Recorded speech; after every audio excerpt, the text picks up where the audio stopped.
Good afternoon. مساء الخير، مساء الخير جميعا. السلام عليكم. أهلا بكم في جلستنا المهمة لهذا المساء التي نستضيف فيها الدكتور مصطفى برغوثي حول بناء توافق وطني ورسم ملامح المستقبل السياسي لفلسطين. مرحبا بكم. هذا النقاش يصد ضمن سلسلة حوارات جامعة جورج تاون إعادة تصور فلسطين والتي انطلقت في سبتمبر. والدكتور برغوثي تحدث عن أهمية العمل، لأن أي انتقاد من دون عمل هو مجرد ضجيج. نحن هنا للحديث عن النقاط المهمة التي تنتظرنا من أجل بناء توافق وطني في فلسطين. إن هذا الجانب الإلحاح في أو الجانب الملح في فلسطين These scarce communities and leaves us grappling with the weight of genocidal loss. And yet, amid شعلة ترفض الانطفاء، صمود وإمكانيات وخيال، إنه توازن بين الحزن والأمل، وهو يعبر عن قصة شعب واجه صعوبات لا تعد ولا تحصى، ولكنه يجرؤ على الحلم بمستقبل أفضل على الرغم من إصرار العالم أحيانا على استحالة ذلك.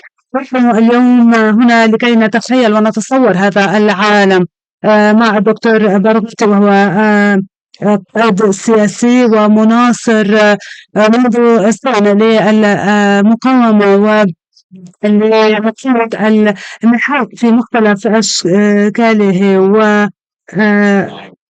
حرمان الفلسطينيين من صوتهم واستقلالهم السياسي. ما من مكان أفضل لعقد هذا اللقاء من وجودنا هنا في الدوحة بقيادة صاحب السمو الأمير تميم بن حمد الثاني، الذي حرص وسعى على تعزيز دور الدوحة ومكانتها في إعلاء صوت فلسطين والعدالة لأجلها.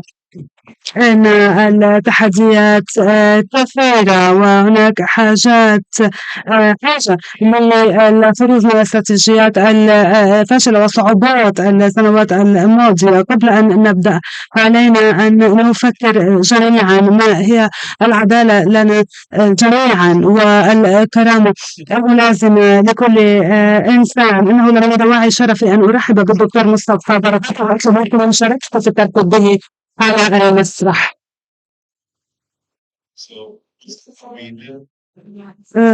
مصطفى، نحن نعيش اليوم لحظات غير مسبوقة، لحظات خارجة في نواحي كثيرة. نحن نتعامل مع دولة إسرائيل التي تشعر أن لا حدود لقوتها، أنها تعمل من دون محاسبة، وأظن أن ذلك يشكل إخفاقا أخلاقيا للقوى العالمية، أنها تشعر بالقوة، تشعر أنها المحور حولها محور المقاومة قد انهار تماما أو يكاد. ومع تطورات اليوم في سوريا نرى جانبا جديدا من ذلك، أن الإبادة المستمرة في غزة لم يعد بالإمكان إنكارها. والجميع اطلع على تقرير منظمة العفو الدولية الأسبوع الماضي الذي تحدث عن تطهير عرقي. فسؤالي سؤالي الأول، ما هي الخيارات التي هي متاحة أمامنا كفلسطينيين؟ وبعد ذلك سوف ننتقل للحديث عن القيادة. شكرا جزيلا وشكرا لدعوتي لهذا النقاش هنا. أود أن أوجه الشكر أيضا للقائمين على منتدى الدوحة، وأشكر أيضا الجمهور على حضوره. أرى اهتماما كبيرا بالقضية الفلسطينية. اسمحوا لي أن أبدأ بالحديث عن أهمية أن نحدد في هذه اللحظة بالذات، بناء على كل ما تقدم، ضرورة أن نحدد التحديات الرئيسية التي يواجهها الشعب الفلسطيني، لا سيما في ظل السياسة الإسرائيلية وفي ظل ارتكاب إسرائيل ثلاثة جرائم حرب بشكل متوازي، الإبادة الجماعية، العقاب الجماعي، ومنها التجويع، إضافة إلى التطهير العرقي التي تطهير العرق والعنصرية في قطاع غزة كما في الضفة الغربية. أن هذه التحديات الثلاثة يضاف إليها خطر إمكانية ضم الضفة الغربية. إسرائيل لا تكره ولا تخطئ هذه النية. لمن يريد أن يفهم ما هي نوايا إسرائيل، عليه أن يعود إلى العام 1948 وأن يعود إلى ما إسرائيل في الأراضي التي احتلتها. ويضاف تحديان أو خطران، نظام فصل عنصري أسوأ بكثير وبأشواط مما شاهدناه في جنوب أفريقيا، ولكن الخطر الأكبر هو حلهم بالتطهير العرقي. لا يمكننا أن نفهم منطقهم إلا إذا تطرقنا إليه من منظور إمكانية ارتكاب التطهير العرقي. أن الظروف السكانية هي على النحو الآتي: إلى جانب 7 ملايين لاجئ فلسطيني خارج فلسطين، هناك 7 ملايين فلسطيني في الأراضي الفلسطينية، يقابلهم 3 ملايين during this war. So what's the solution for such a demo? If they don't want two states, which they have declared very clearly, they of course don't want one democratic state with equal rights. What is left except ethnic cleansing?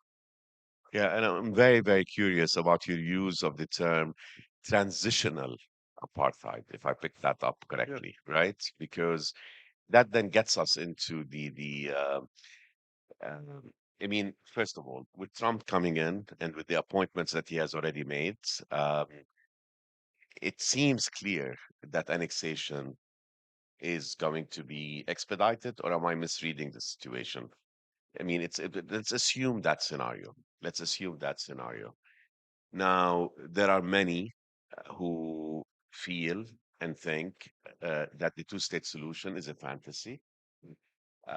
We think that part of explaining the results of the US election, obviously, there are many, many factors that went into it, but disenchantment with the Democrats, Biden being implicated along with his administration, and with the genocide that's been going on in Gaza, uh, but also a sense of being tired of the peddling of the two-state solution that seems more and more elusive. And there are many amongst us who feel we need to abandon the two-state reality. People, you live in Ramallah. When I travel to Ramallah, I keep hearing from young people that our generation is obsessed with geography, right? Statehood, borders don't matter. It is rights, right? And with political rights perhaps not coming there at the beginning. So can you expand on that transitional apartheid and on the notion of the non-partition? And with that, um, how do we influence neighboring countries and the rest of the world um, to get us out of this stranglehold Mhm. of this two-state, because it does feel like a stranglehold. You're raising many, many important issues. First of all, let me talk about Biden. I cannot not mention that. Of course, Trump is coming with such horrible appointments that his ambassador to Israel, Mike Huckabee, says that there are no Palestinians.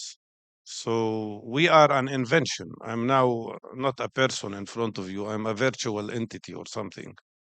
We were created uh, to steal the land of Israel.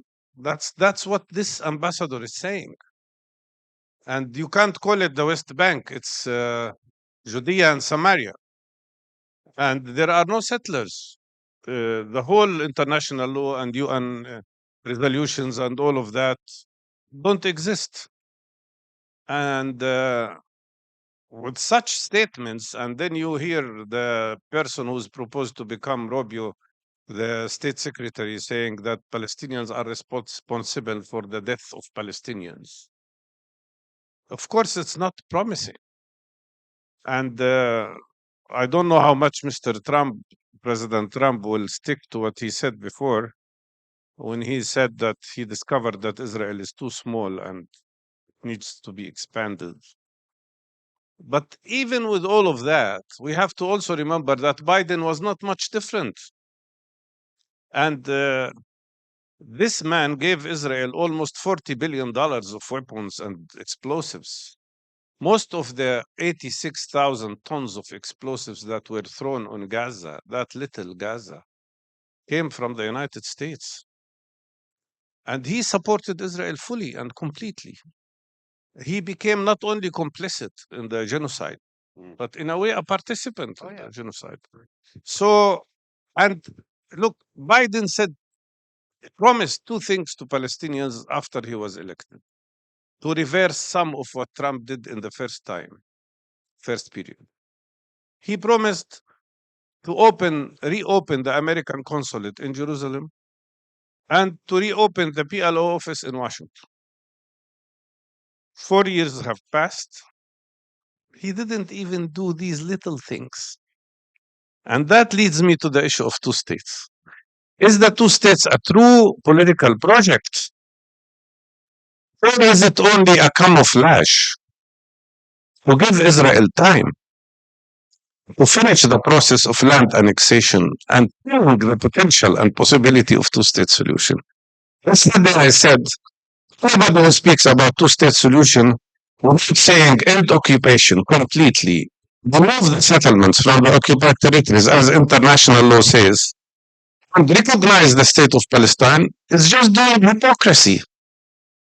And that's why we are sick and tired. The majority of Palestinians accepted two-state solution, accepted a very painful compromise.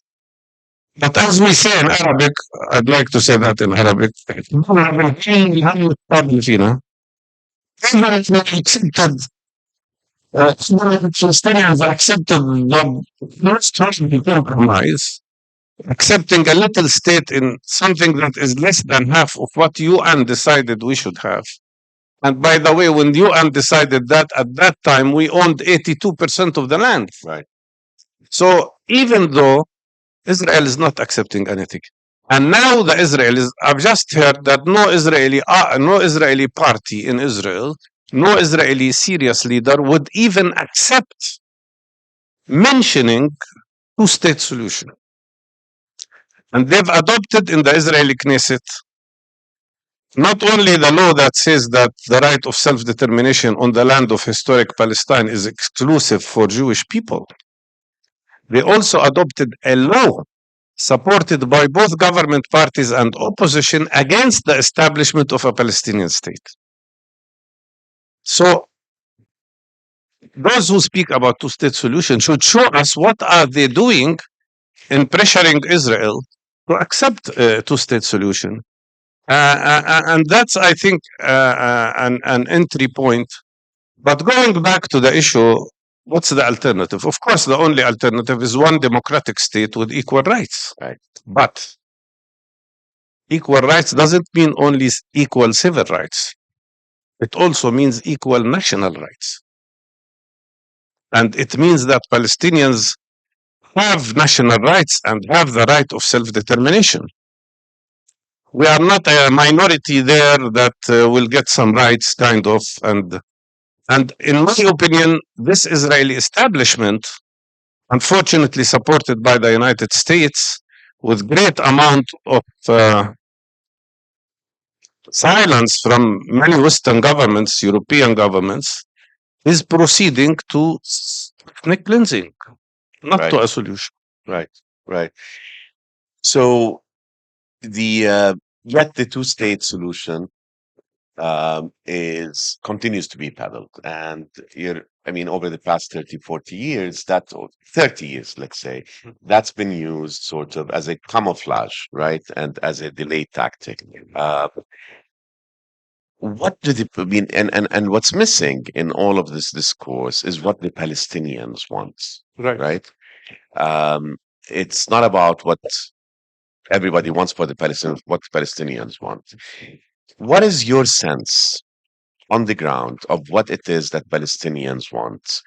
How can we build consensus? And when I talk about Palestinians, I'm talking about the West Bank Palestinians, the 48ers, Gaza, diaspora, refugees, across religious and secular lines, across various demographic. Is there a sense that we can build consensus about a vision for what the Palestinians want, and how do we achieve agency for Palestinians so that we determine what is in our best interest and work toward it? Absolutely. I think what we need is not only to have a vision about what we want to do. It's not just a need; it's a must. And we are living through a very important transitional period and a big challenge. What Palestinians now need more than anything else, and those who support Palestinian rights and human rights, is hope. The biggest enemy that we face now as Palestinians is the Israeli effort to force us to be completely without hope, to be depressed. And this is not new. I mean, anybody who understands strategy knows that in a war, any war, your goal is to break the will of the opponent.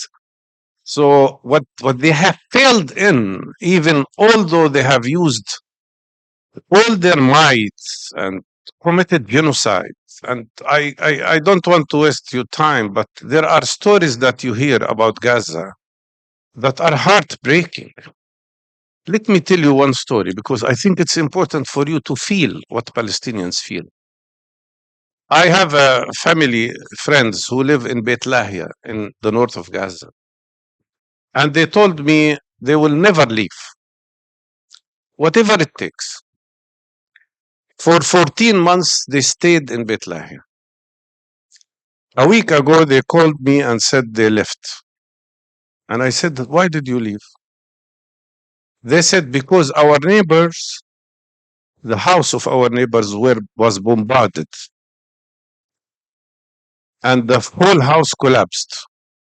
And the neighbors we know were injured under the rubble and kept screaming for help for 36 hours.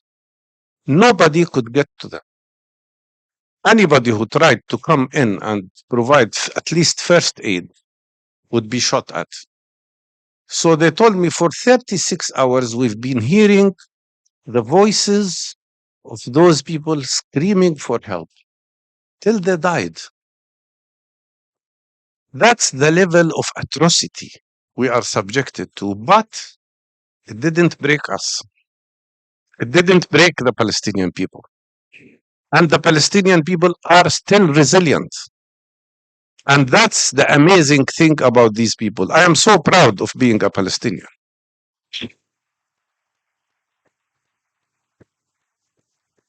But our people need hope. And that's the duty of leaders. We have a political internal crisis. We have to be frank. The political crisis is related to many factors, three factors in particular.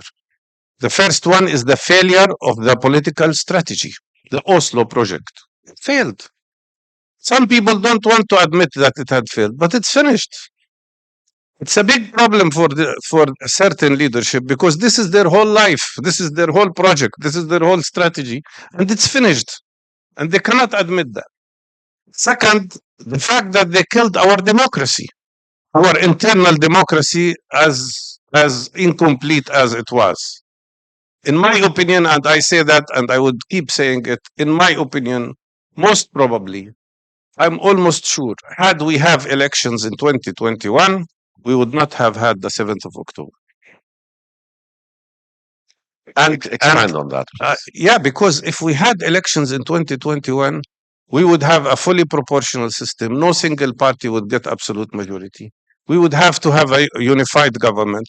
This would have led to improving the possibility of lifting the siege on Gaza and would have presented the world with a unified Palestinian Mm, leadership. mm, Unfortunately, the authority canceled the elections. I don't want to go into the issue of how Israelis obstructed that, but they were a major party in not allowing us to have our democratic internal elections. And the third factor is, of course, the internal division that continued. That's why I say today we need a new national project. And a national project should consist of four elements. The first element, we have to have a clear national goal. Clear national goal should realize that we are facing not only occupation, not only apartheid, we are still facing the same settler colonial project, which looks at us as a subject of settler colonialism. And understanding this element is very crucial because it was ignored. Second, we need a national strategy. Third, we need to re-establish internal democracy, Palestinian wise. And finally, we need a unified Palestinian leadership okay. based on democratic transformation and based on accepting that we are still running a national liberation movement. Right. So let's pick up on that. Currently, there is no political leadership, right? There is Palestinian leadership that has no political strategy, and I believe that the strategy that you just shared with us, you had proposed it to the establishment. Today, we also let's not forget that we also are in unprecedented moments in a very positive and hopeful way. You talked about hope. I have never felt as hopeful about the long-term prospects as I do now, and it's hard to feel hope with killing going on every day. But there was a point when the PLO, in its heyday, long ago, right, provided guidance. Okay, took the struggle and guided it. Right, that doesn't exist anymore. Hamas is stuck in a military battle, has not shared what its political strategy, if it has one. Yes, the PA is, let's call a spade a spade. It's a collaborationist entity. All efforts for renewal within the PA have failed. They haven't yielded anything. And the PA, as you said exactly, Mustafa, Oslo gave them power. They hang on to the two-state solution because it's the solution would mean they're the solution. So the question is, with no Palestinian political voice speaking on behalf of everyone, where do we build that political leadership from? What shape is it likely to be? And you are an incredibly well respected political actor on the ground, and you started an initiative. And you now, I know you're working with the youth, you're working with civic society actors, people that we have tremendous respect for. And I know you're meeting with them on a regular basis. um, where do you see this political leadership coming from? How do we build it? How do we support your efforts and the efforts of the youth that you are working with? I believe what we need is to create strong political force from the grassroots. And in that aspect, what we need is to take into consideration, above anything else, the needs of the youth, the young people, how they can be part of this project, and also to include all the three Palestinian components together: the Palestinians inside 1948 areas, the Palestinians in the occupied territories, and Palestinians in the diaspora. Oslo divided these three components, separated them from each other. Right. But And we need to rebuild that. Yeah. And I think, given the fact, if you allow me, I will just mention very quickly the elements of the strategy we believe in. Uh, the goal has to be clear that you can't build a strategy without identifying a goal and identifying the challenges. The challenges I mentioned, it's the annexation, occupation, apartheid, and the risk of ethnic cleansing.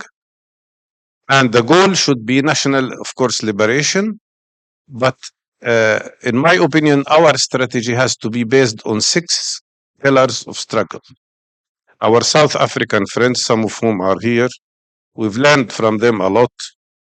And they used to speak, I think, about 4 or 5 pillars of struggle. In our opinion, in my opinion, we have 6 pillars of struggle. The first one is steadfastness, the ability of the Palestinian people to stay in Palestine. That is the most crucial element. Everything we do should not contradict or conflict with this goal. Everything which we do should serve and support the ability of the people to stay and survive in Palestine. Second, resistance. And I mean by resistance, the right of the people to resist against the oppression they are subjected to, in accordance, of course, with international law and international humanitarian law. The third component is unity. And that's the most difficult aspect of our strategy. How we can find a way of bridging the gap, overcoming the internal existing division, and building what we should say to the world is what we have, which is a unified Palestinian leadership. And fourth, it should be, again, what I mentioned before, which is rebuilding the integration of all the 3 Palestinian components, especially that one in the diaspora.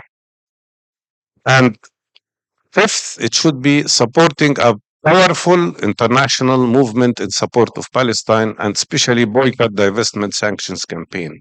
I think it's a very important component and will be as important for Palestinian struggle as it was in the case of South African struggle against apartheid. Why? Because it's the only formula that allows translating solidarity into material effects. And finally, it should be tried to link and connect, even penetrating the ranks of those who used to be against us. And I can tell you a very good example of what's happening in the United States, where huge number of young Jewish people are joining the solidarity movement with Palestine. This is very important element also that we have to concentrate on. So I think these 6 components, and we're not saying this is a finished strategy, like this is our ideology, and no, it's open for discussion. So if anybody has an addition or somebody has some kind of a suggestion to change any of the elements, they're most welcome. But the most important thing is that to have an internal dialogue now between Palestinians about this new strategy we are talking about. And that dialogue has to happen at the grassroots level. Absolutely. Yeah. I couldn't agree more. And I think And by the way, had we have elections right. in the last 20 years? We didn't have elections since 2006. Yeah. Had we have elections at any point, the young people would have been more engaged. The young people would feel why it is important to be politically organized. Right. But aren't they engaged at the civic society? I mean, I'm impressed by what I see. Are you? Are you impressed by what you see in terms of youth engagement through civic society? Do you see hope for the future Yes. in amongst this youth cohort to lead us forward when you and I are gone? When Everything I do is about opening the road for the younger generation. right. Because I don't see our struggle as a short-term one. I don't see that our struggle will be completed in very soon. But I think it's our duty. I mean, you are younger than me, but No, I want to use myself because you're a political actor, and but our generation. me and you and everybody Yeah. else, we have to give them help them form the vision. I don't want to impose on them a vision, but at least we have to have a dialogue about the vision. I'm impressed, of course. You know, I happened to visit the United States for the first time in 7 years because they never gave me a visa, and when I went, I was so impressed with this wonderful young Palestinian generation, so well educated, so much understanding the political system, so engaged. And you know what? Many of them, definitely more than 60% of them, were young women. Hmm. Hmm. Amazing. Hmm. And they are now active and they are looking for an opportunity. You know, I don't want to exaggerate, but take it from me. I think we are now in the process as Palestinians of recreating our nation, recreating our national aspiration, recreating it's not against anything, but it's about our future, about our ability to have what every other people in this world have, which is freedom and dignity, the ability to have prosperity. Right. That's the kind of thinking that, in my opinion, is evolving. Yep. No, no, I could agree. Yeah. One thing that is missing that you hear is the need to coordinate efforts, right? The need to have leadership. Again, I'll go back to the PLO with all its faults, but in its heyday, provided that guidance. Today, you've got uh, the youth that you see in America and elsewhere, right? You see solidarity coming from throughout the world, and you think about the global South in particular. You see it coming from Jewish American quarters. But even just to digress on that a little bit, and we had many of them in conversation. Ariel Angel of Jewish Currents and Rebecca Wolkamerson, one of the founders of Jewish Voice for Peace. What I hear from them is we need to understand better what the Palestinian civic society actors and political actors want from us, how they want to engage with us. Because what they get is it's great that you're supporting us. And then they move on. At first, they get don't appropriate our cause, right? So there are challenges in terms of coordinating efforts, strengthening alliances, Black American, you know, personalities and groups that have also come to the fore. Um, and that's what I struggle with when I think about this and when I talk to people is you've got all of this, you've got this unprecedented moment of global support, right? How do we not waste it? How do we leverage it? How do we make sure that we provide some, I don't know if it's structure, but guidance to it? I think by continuing to do what we are doing, and I tell you, we are working on two parallel tracks.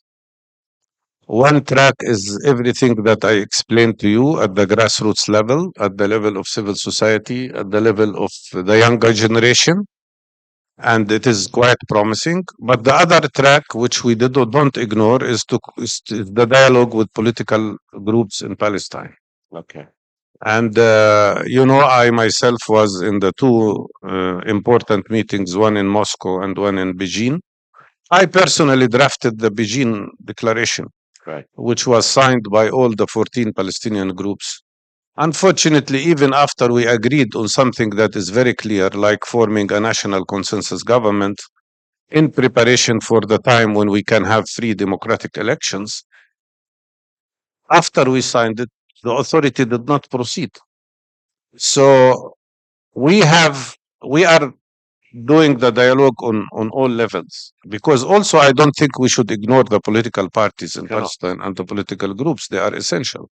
So, but if we can link these two tracks together and eventually reach the point of what we've been asking for or calling for 20 years now, since that was declared by Haidar Abd Shafi, who was one of the most respected Palestinian leaders, calling for a unified Palestinian leadership.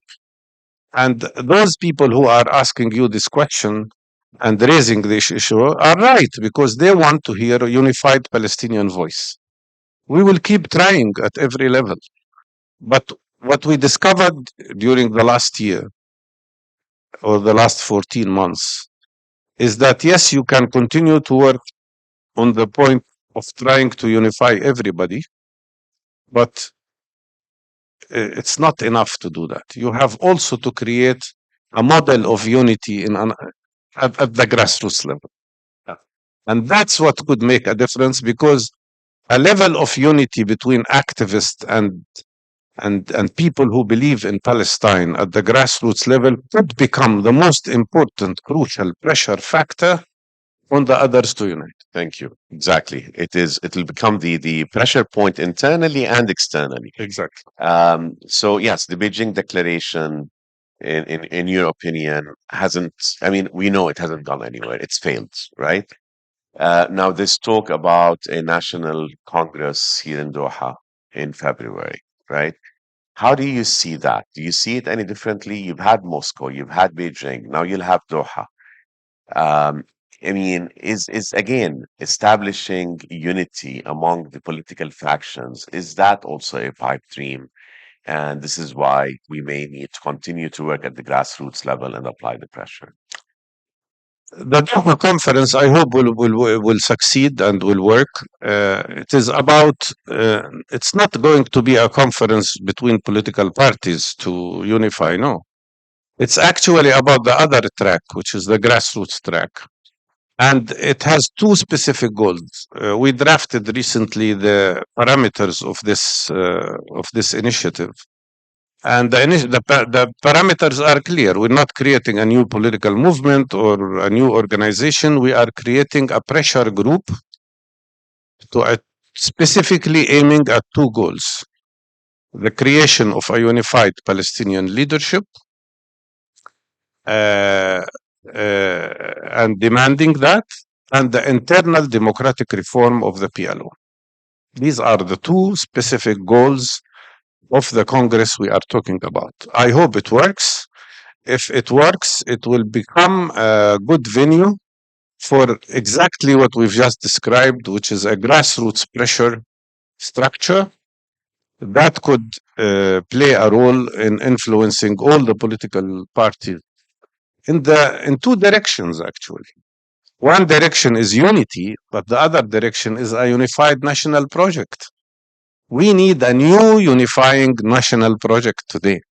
I cannot convince young people to be in the struggle if I tell them we still stick to Oslo agreement. Right. I mean, it doesn't work. It's wrong. It's finished. So that's why some older politicians, some who are much older than me even, are finding difficulty. They can't give up something they've become used to for 33 years. Maybe there is a human weakness here that one should appreciate, but you cannot apply human weaknesses to the future of a nation. You cannot. And maybe, do you see any of those people that you're referring to saying, okay, I've done my bits, it hasn't gotten us anywhere, let me give others a chance? Or is that Does unlikely? that happen in No, politics? it doesn't happen in life. It does not happen in life, unfortunately. But one cannot be blamed for not at least hoping Yeah, it will well, happen. But there are some examples, rare examples in Mhm. politics where such a thing happened. But without going into details, I think everybody should read a very good book by Fuad Ishaq Khouri, who was a fantastic sociologist, Lebanese sociologist, who really spoke in details about the nature of political Arab structure. The book is called Tents and Pyramids. It's a very interesting book. And it says that many leaders don't change, most leaders don't change unless they die or get killed. Or they flee as they did, or they flee as they did today. That's the new phenomenon. Yeah. Yeah. Um,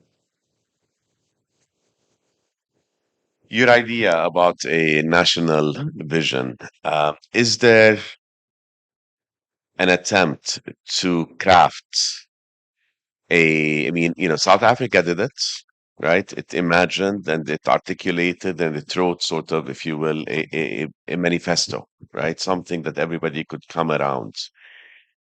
Is there such an effort? Is this something that we can get done? Because I totally agree with you that it's so necessary that everybody comes around. This is our vision. This is our project. This is how we define the Palestinian nation.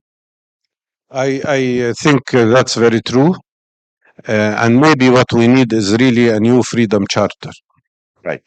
And maybe that freedom charter could include the goals that we spoke about. It could include the strategy we are talking about. It could include the pillars of struggle. But also, it should include a call on all people who believe in justice and believe in the rights of the people of self determination to give support to us.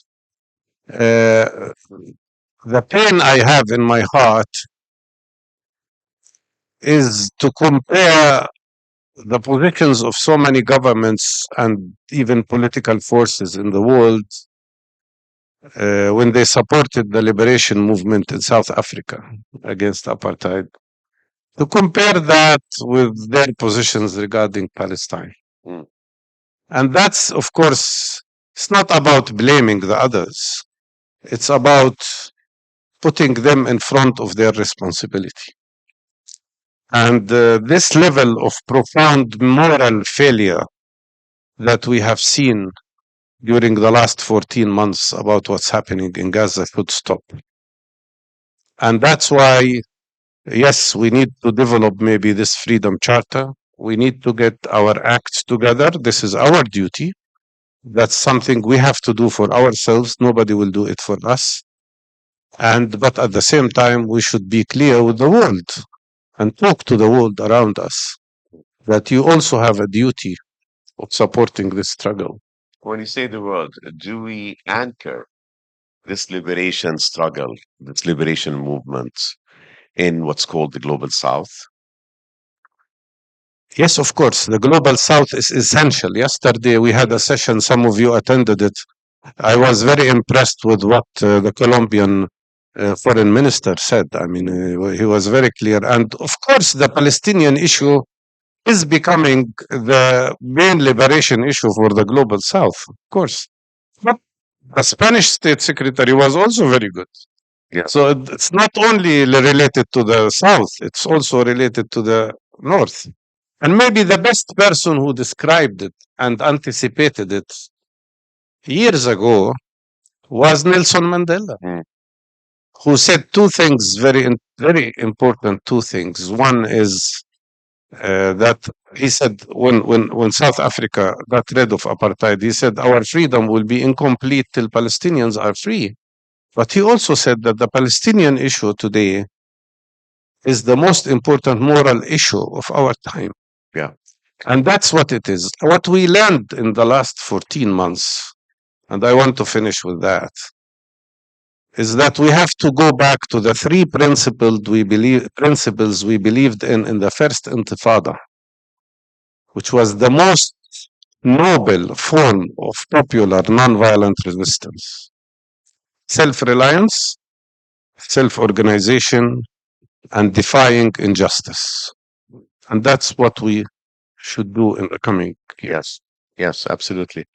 Let me just finish with I know we have 7 seconds left, but therefore give us if we go an extra minute or two, perhaps. Um, the South Africa model and what Nelson Mandela has said um, really echoes today when you see that Palestine has become if you will, a code word for justice around the world, right? that until there is no justice for Palestinians, there is no justice in the world. And you saw that on college campuses last year. It started about Gaza, it started about Palestine, and then it became about justice, about anti-establishment, about the lies that are peddled,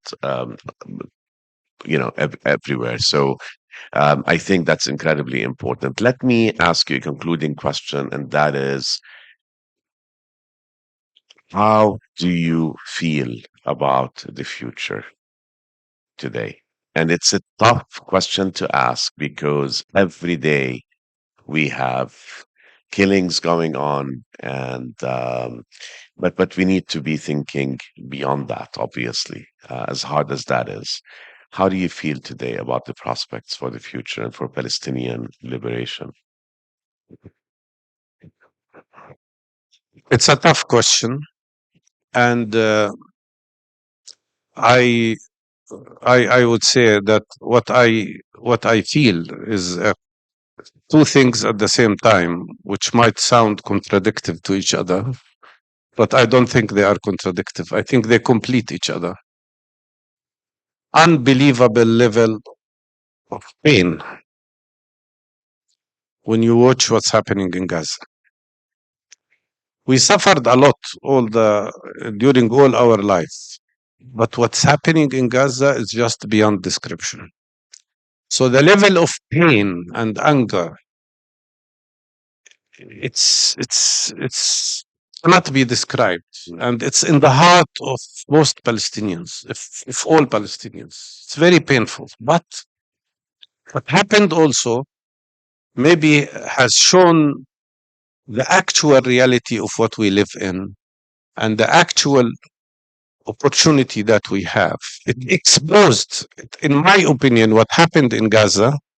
And I can say that from my talks, even with people who would say things to me and wouldn't dare to say them openly, from the Western leaders and so on. Gaza exposed the level of Israeli ferocity and Israeli aggressive behavior towards Palestinians. And I think that gives me hope. Hope, huge amount of hope, long term hope, yes, but real hope that this time we will start a new course that would lead truly to our freedom. Not a false freedom like what was imposed on us, Yes. but a true, real freedom. Thank you. Thank you.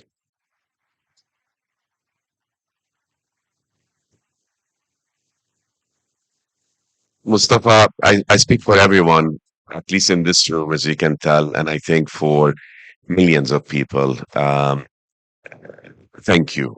I'm in awe of everything that you're doing and the moral authority that you are providing, which is very, very needed. And so we thank you. Um, we're there to support you. Thank you. Thank you so much. Thank you.